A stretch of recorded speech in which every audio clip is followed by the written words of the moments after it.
Greetings and welcome to the Twin Sun. My name is Ron. I shall be doing a quick reading into the Lion's Gate energy, okay? Now, from my own research, I do believe that the constellation of Leo is relevant to the Lion's Gate, but the alignment is more geared towards Odeon, the essentially it's the Odeon galaxy that's going to be heavily influenced or influenced by, essentially this portal is going to be influenced by the star cluster, the galaxy of Odeon. And with this, there is every year a path of initiation that comes with the alignment of primarily the pyramidic structures of Giza. So I'm taking the liberty of using Cairo as a frame of reference in terms of a time location that's in Egypt at about 8 a.m. on Tuesday, the 8th of August, 2023. So it's the 8-8 portal. Now, with the 8-8, there's three gateways and then a fourth, a double infinitum. And esoterically within, this is a channel for tarot, we are going to draw on the tarot's archetypes to understand that there are two cards that are particularly influenced by the infinitum. The first one is, of course, Gemini's energy in the elementary control that comes through the magician. So the magician's energy is one of them, one of the infinitums. The other is temperance. Temperance is one, but is it truly temperance?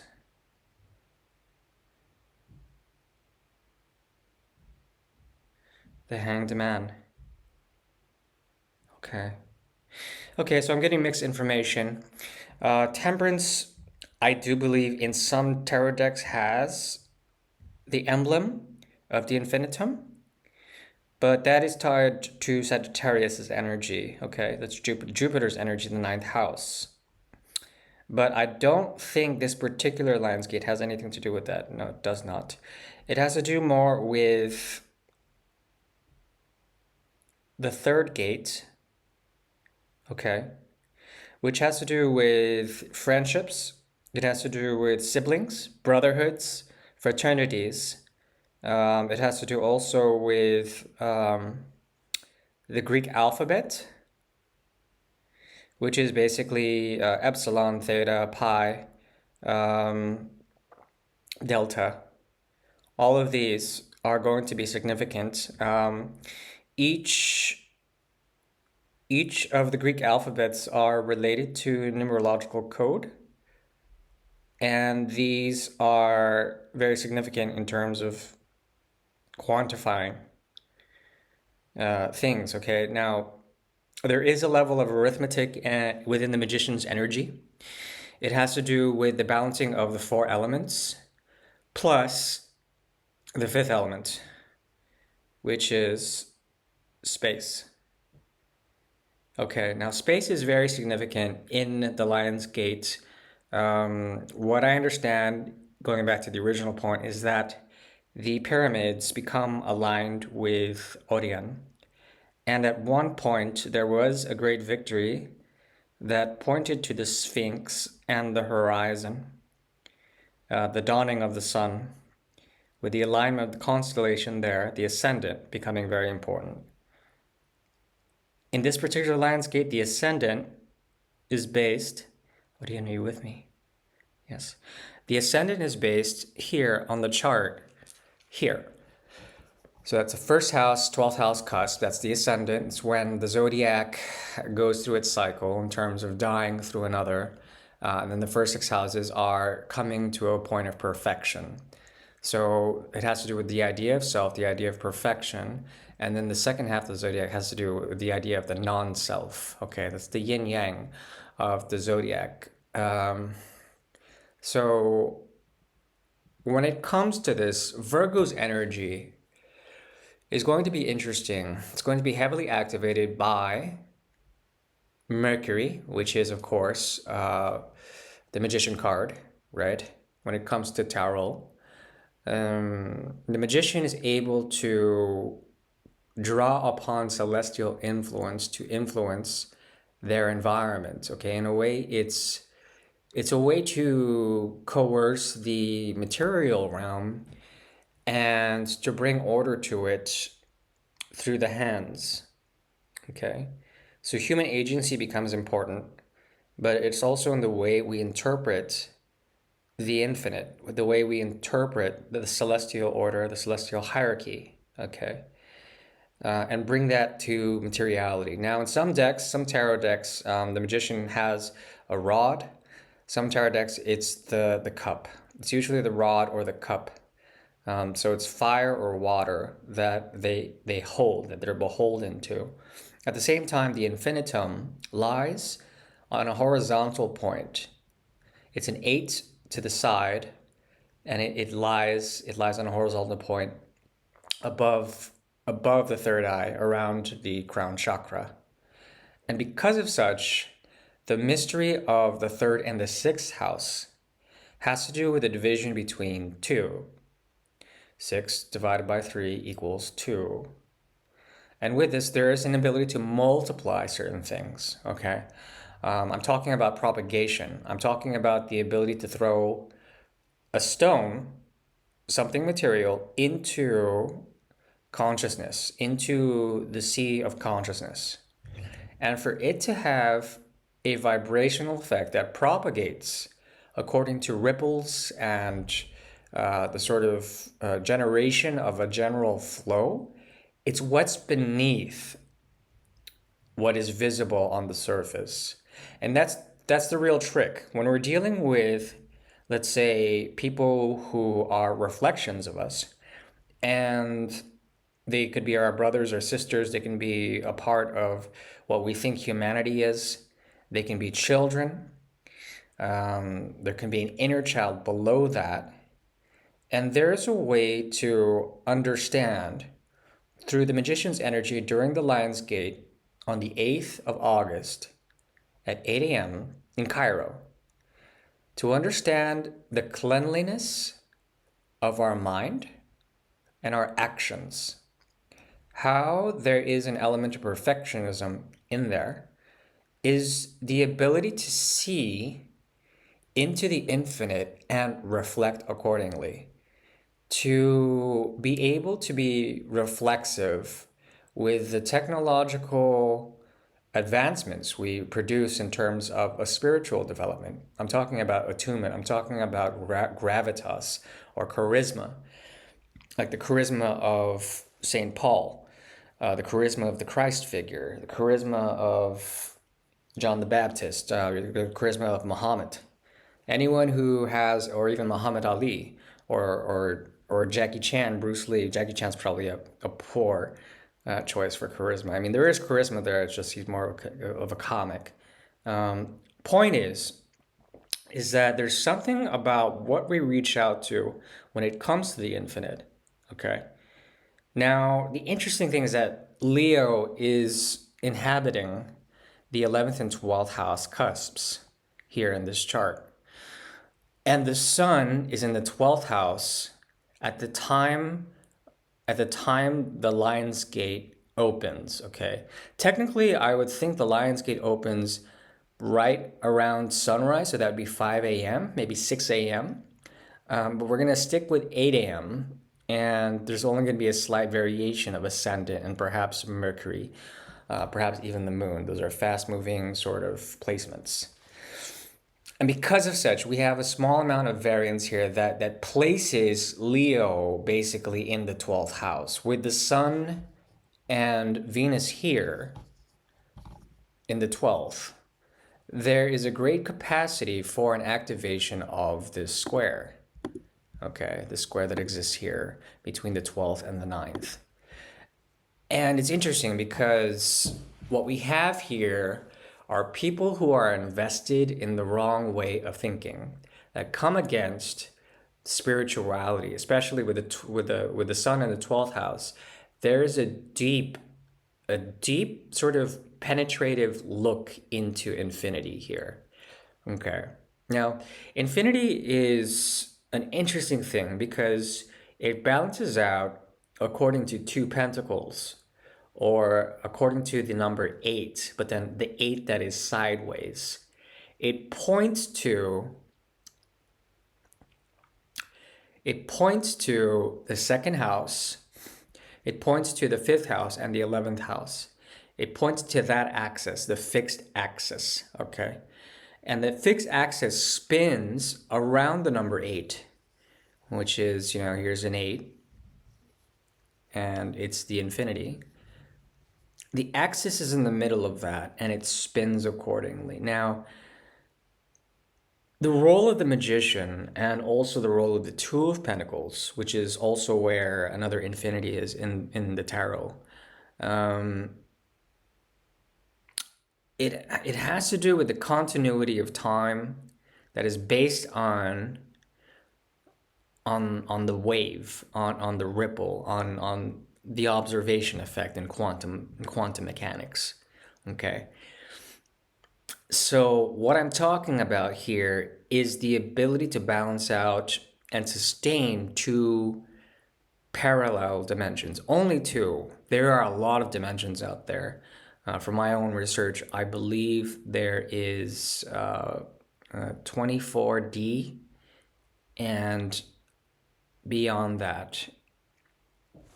This 24D. Is it 24D? Is it 56? No. It's twice that. 48.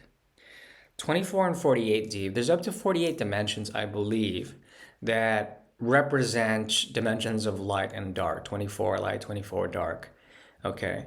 And it's the negotiation between those two that speak about the materiality of two different sort of resulting outcomes of our gross material universe, of our reality as we know it.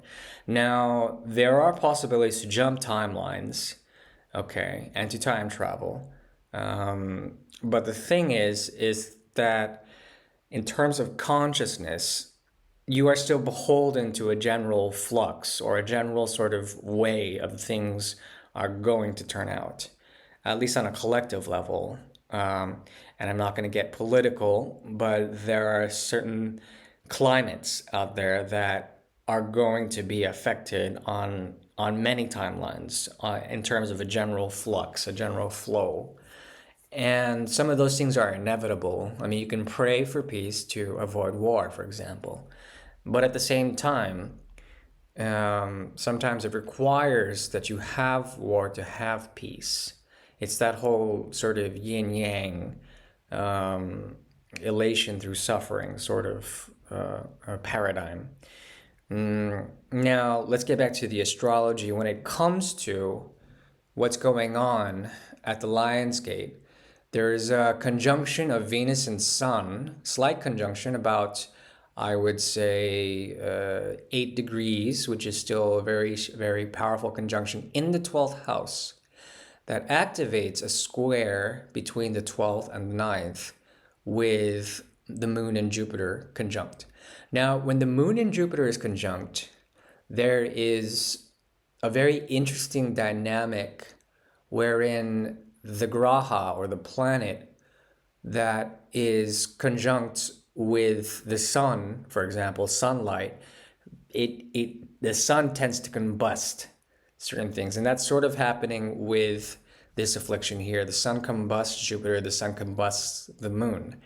And because of such, enlightenment is very difficult to have for these individuals who come in and confront those who are at the Lion's Gate. Meaning that there are gatekeepers, there are religious fanatics, there's religion even, that is getting in the way, in terms of dogma, getting in the way and holding the keys to the infinite possibility of Leo Sun in the 12th house conjunct Venus. Okay. And the interesting thing, conjunct Lilith also. Venus conjunct Lilith means that there's a divine feminine sort of Isis, like fertility right here, that speaks of spiritual fruit or spiritual harvest that comes through the Lion's Gate. Okay. Now, if you think about the Lion's Gate, there's something about uh, there's something about the lion as a symbol of great strength in terms of land animals. Um, and there's something about also their roar. When it comes to the lion, there's a lot that has to do with them being a part of a pride and also being hunters as opposed to gatherers. There's something about also the matriarchal capacity of their hunting strategies. Most of the hunting is done by women, by female lions, lionesses. And with this activation of Venus conjunct Lilith, there is a mystical fire that is available in terms of pure purification, of the highest form of purification, of a spiritual attunement that happens at the Lion's Gate, activating the 12th house and also activating some challenges. Now, the thing is that there are gatekeepers, and these people are invested in sort of ruling institutions, being very comfortable in where they are. Okay. Them also very strongly attuned with some form of psychic energy through the moon conjunct Jupiter in the ninth. Okay. Taurus has gone through a lot of affliction in the past, I would say, a year or so. It's not been easy for Taurus. The thing is that with this type of conjunction, there's a possibility to reinvest yourself in the way you address yourself in terms of being initiated through the Lion's Gate. Okay. It has to do with your own truth, your own philosophy, and then the activation of the 1, the 5, and the 9. Okay. This has to do with being yourself, coming to a place of pure creativity, reaching the inner child in order to reach the teacher, to reach abroad, to reach outwardly, far out. Okay. And because the magician is pointing to the celestial realm, there is a possibility to project oneself out, to work in some sort of way in terms of consciousness. And just the very gesture of you traveling to that place will be very fruitful. It will activate this really intense and beautiful triangle that brings forward, the moon conjunct Jupiter. The path of initiation is here. It activates your capacity to do actions that are pure, that are virginal, that are tied to both Gemini and to Virgo's energy. And the 5th house will be in Capricorn. There's something about the path of work that can be very fortunate at this time. The moon will be disseminating, which is basically I would call it a quarter moon almost. Yeah, it's a quarter moon from full. So it's heading towards a new moon cycle. Very interesting. The 159. So this triangle that we see here is primarily it's a golden flame triangle. I want to call it that. It's a flame.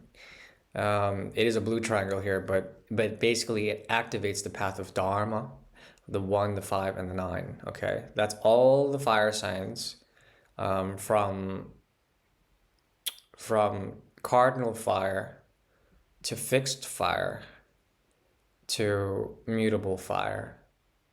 So it's a fire triangle that sustains a great deal of information when it comes to dharmic encoding if you can activate this portal.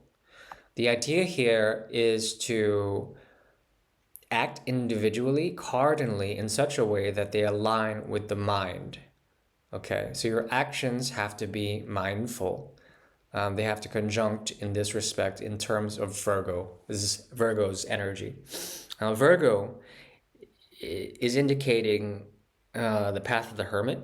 In the path of the hermit, there is a lantern usually, and that lantern contains usually a Merkaba. And the Merkaba is pointing bright light, shining bright light onto the path of the unknown. Okay? So through shadow comes substance, through shadow comes materiality, through shadow comes realization, but only to the limit that the Merkaba, as a key device to open up, let's say, a portal of consciousness, will allow for your actions to be aligned with the limitations of mind, to not push the mind, to use the mind, to control the mind, okay? Now, hopefully that doesn't trigger anyone in terms of mind control. Mind control is very powerful. But I'm talking here about essentially uniting the mind with your subtle body so that your actions relate to what the subtle body needs to express potentially a desire to open up the path of Dharma, the one that the hermit is searching for, has been searching for all his life, if the hermit is a man.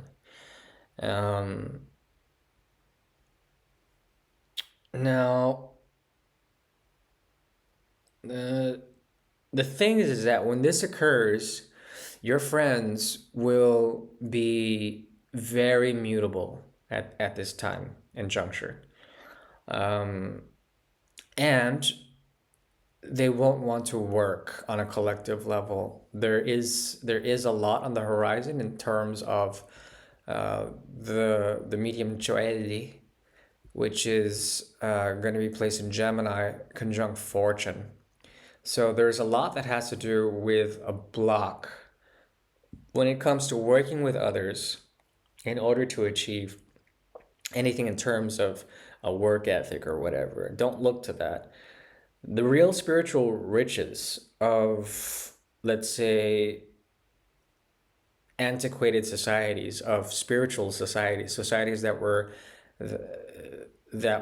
different from today's, hyper-capitalistic, technologically advanced, in quotation, society, wherein we use technocracies and bureaucracies to define our own social strata or our own, sort of value system when it comes to monies. All of this, it sort of is an effective post-modernity. It's almost ironic how we value these things that are not spiritual. And that back in the day, though, I mean, basically antiquity, before the Middle Ages and beyond, the real power, the real wealth came in the form of spiritual riches. And I'm not saying to look for spiritual riches only, because that would just be a form of spiritual ambition. I'm suggesting that this gateway can be a way to align yourself to the wisdom of the ages that the ninth house holds. Okay. I'm talking about information that comes through a form of intuition that is rooted directly in the second house. Okay. So second house is the world. It's like what we are grounded on. It's the gravity that pulls Taurus, the bull,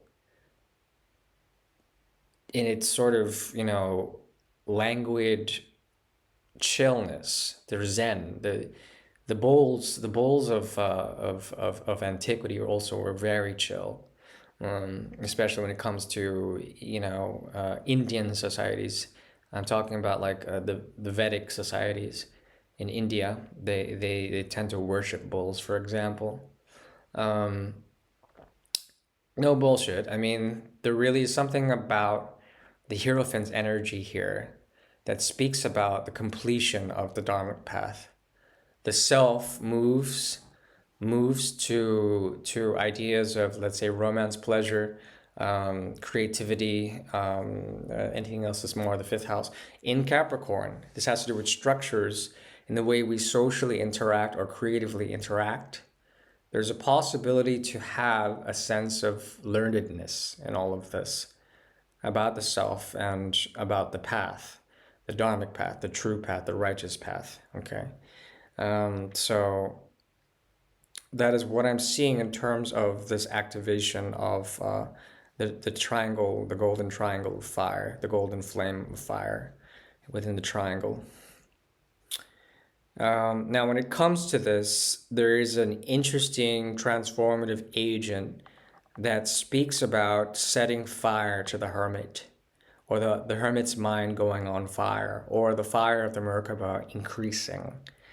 Now, the Merkaba is basically two triangles that are superimposed that create essentially a gateway technology. It creates portals both of the dark and of the light that potentially bring forward a great deal of othering. Okay, this has to do with timelines, keys, gateways, portals, the ability to have, let's say, through the Ring of Solomon, the Merkaba that was placed there, to have the ability to essentially build something. It's a builder code with the Merkaba, and requires the masculine and feminine sort of receptive quality of fire and water, which is what we mentioned before through the magician, remember, the infinitum, that actually brings forward a great potential radiance. This is a type of light that is very rare, kind of like a lightning bolt. It's very rare when it occurs, but when it does, it's pure. And it seems to come from the Akash, from nowhere. And that kind of light, I mean, there's sunlight, which is, of course, radiant and glorious. And the sun in Leo in the 12th is very indicative of the hidden light. Okay, this is the kind of light um, that is not available to us because it's being projected away from the dark side of the sun. Let's call it that, the other side of the sun, and that sunlight is being projected to another part of our galaxy or another part of the universe. That light is traveling interstellarly in the opposite direction, but that light is still available. It's just not visible to us. Okay, and that's sort of the mystery of of the dark light, which we're not going to get very much into. But you may find that as you begin to astrally travel or perhaps be a purveyor in terms of knowledge systems that are outside your everyday, that kind of light still carries information. Now, light basically is information, but it's information and it's knowledge of the highest form. It's untainted, and it is the spark of consciousness and the spark of true awareness, of true attunement with the natural aum, the natural sort of radiance of full propagation, of full consciousness. And once you start to realize that all of the elements in this material realm, including space, is a form of prana, it's a form of food for the soul, okay? Then there's a way to attain essentially an attunement in terms of looking beyond psychology and getting further into spiritual attunement, which is basically working with energy centers in the body, being able to sustain yourself with different pranic forms of energy and to absorb that or to redirect it in some sort of way is the path of the magician. It's also the path of the hermit. Okay.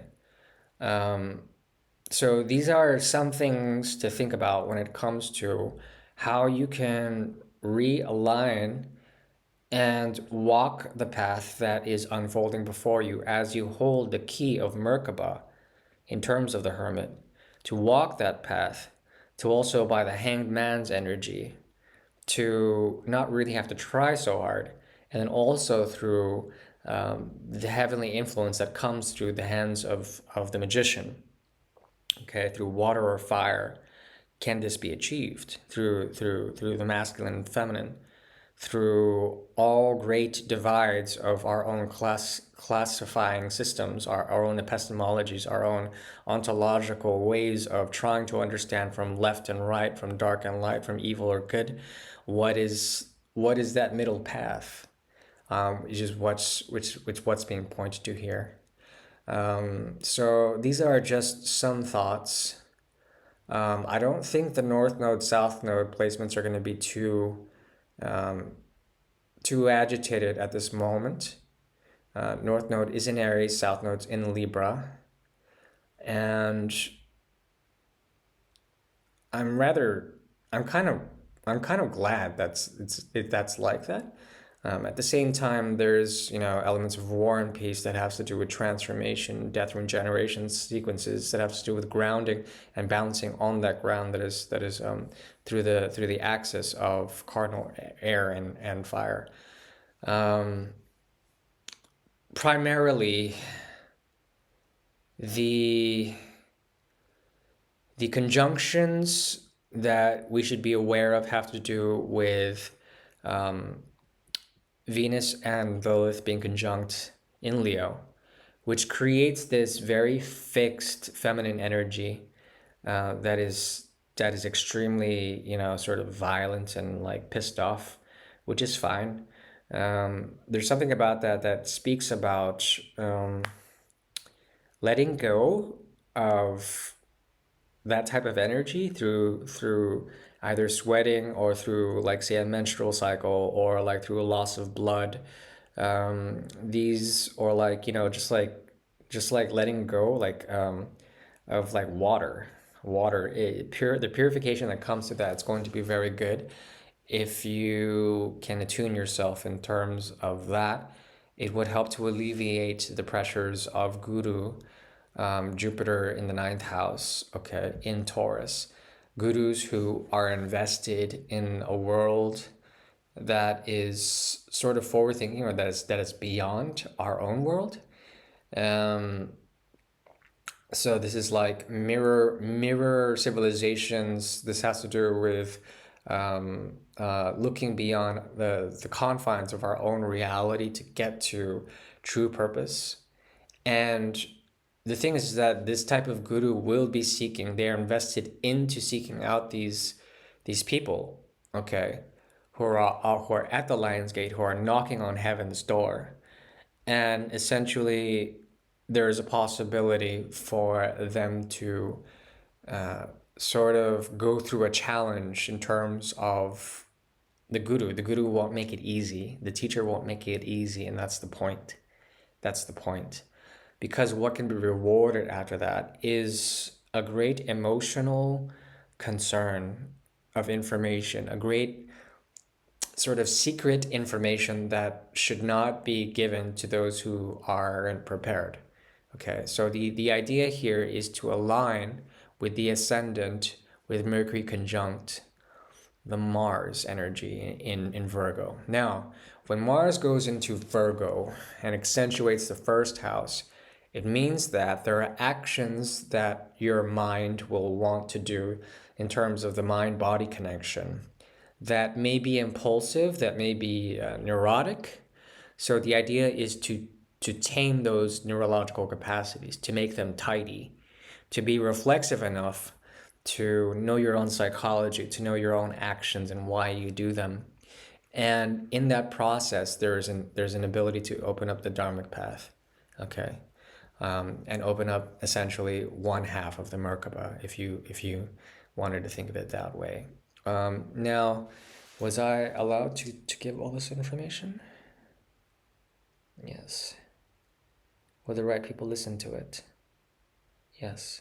Does it matter if? No, it doesn't. So, am I supposed to say more? I am supposed to say more. Am I supposed to say more in relation to Neptune? Nope. Pluto. Pluto? Yes. Pluto's in retrograde. Pluto's in retrograde, but it's getting a huge is giving a huge buff to the midheaven, and also it's going to be affecting some of your friends' dreams or the dreams of the other side. Now the funny thing is that most of the messages that are coming through the 12th house are going to be through the 7th. So these are people you don't know that you want to get to know, but they just don't have a structure with their dreams. They don't have a structure in their life. They're extremely artistic. They could be autistic. There's something about these people when it comes to love relationships makes them terribly, terribly, hopelessly romantic. If you're dealing with those, I don't think you should be. I don't think you will in terms of this dharmic path. The path of fire is all about purification. It's about like really going through the path and burning everything around it, so that you are focused on ground level, and only concerned with the curvature of such a path. Um, so there are types of transformations that'll occur in terms of systems and communication systems, collective technologies. That has to do with this Lion's Gate. So new technologies may come through um, after a change happens, but this change is blocked until Pluto goes direct. This has to do with children and how they attune with technologies, and it's going to accentuate the collective karma of everyone. Now, the collective karma of everyone is the MC. Do I have to talk more about this? Yes. Now, the collective karma, when it comes to the Lion's Gate, is very interesting because other people and children will be working together to create this idea of collective karma. Now, all the children of the world, by the way, right now are going through massive mystical transformation. I would say all. Leo is tied to children. Gemini is also tied to children, and we did speak about the magician earlier. Gemini's energy is being activated on a collective level, wherein the twins, the Sviling, the twins of the zodiac,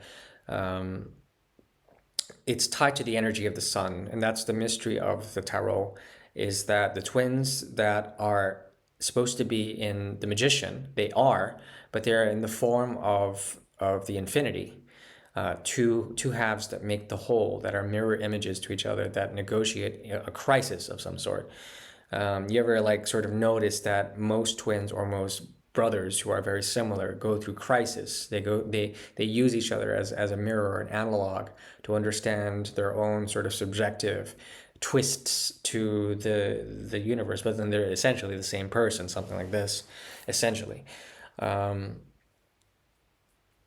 There is a collective karma that has to do with Pars fortune that is being activated during this cycle. Now, I do see